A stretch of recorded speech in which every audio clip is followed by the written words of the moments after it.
Okay, in this video we're going to look at the series and parallel circuits again, but we will be looking at it in terms of comparing ideal voltage sources compared to non-ideal, or like real batteries that provide an internal resistance. And we will look at how we can use our simulations to assist us understanding when we're doing problem solving involving these types of circuits. So we'll start with revising the series circuits, and the rule for current through a series circuit that the same current flows through each of the components in series as through the power supply. Our rule for voltage across components in a series circuit is that the supply voltage equals the sum of the voltages across the loads in series. And in terms of resistance in series, we have the sum of the resistors in series equals the total resistance for that circuit. So let's apply those rules to this series circuit. Okay, we've got a 1.5 volt battery, and we've got a 1 ohm resistor and a 2 ohm resistor in series.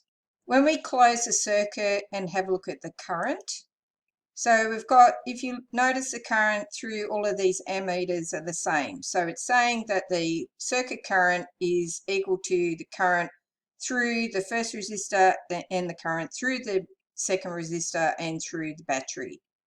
In this instance, we're using a battery which is ideal, so it has zero internal resistance. Therefore, the voltage gain across the battery is going to be 1.5 volt.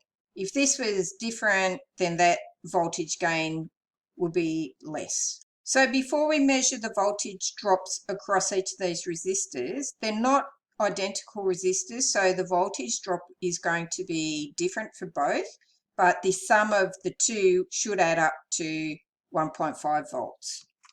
So I've gathered all my known and unknown data. So let's see some of the other things we can calculate as well. So before I get to the voltages across the loads, I want to just look at the total resistance.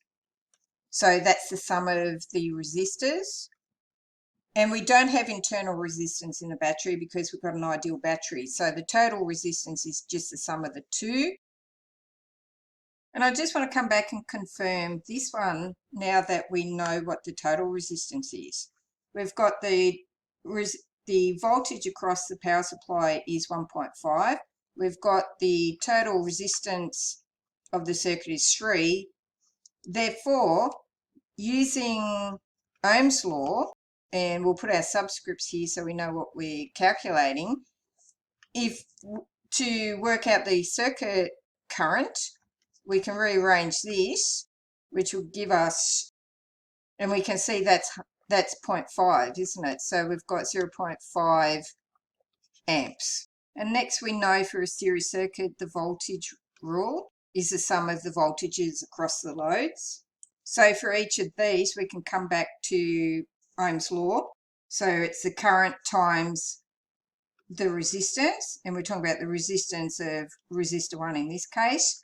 And for this one, it's current times the resistance across the second one.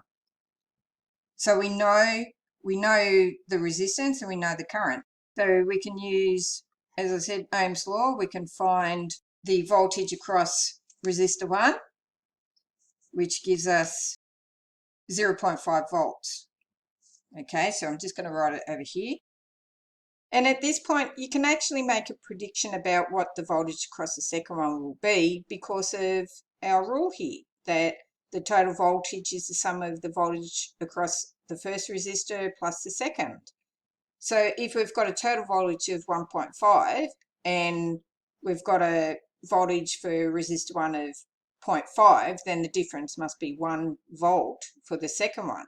And that's it's a good approach to take because you're thinking ahead, and it helps when you come back to check things.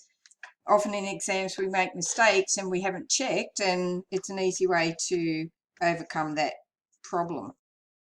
So 0.5 amps times a resistance of 2 ohms, that should probably be 0, will give us, that's half times that, will give us 1.0 volts. Okay, so that is true. 1.5 plus 1.0 will give us 1.5. Okay, so that all balances out. So now if we come back to our circuit and let's check. It should be a voltage drop of 0.5, and over here it should be a voltage drop of 1. So I'll just stop that video there, and then the next video we'll look at this similar problem, but then look at involving an internal resistance of the battery.